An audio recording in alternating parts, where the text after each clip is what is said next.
Você dublador de Araque? Sim.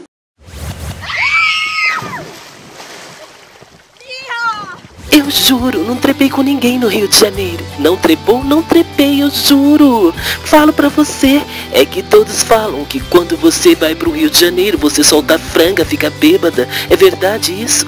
Você fica toda acesa. Ai, se joga. Se joga, você é safada. Você tem muitos fãs que te admiram apesar disso. Me admiram sim. Pois eu sou Rihanna, sou cantora. Sou famosa. É isso que importa.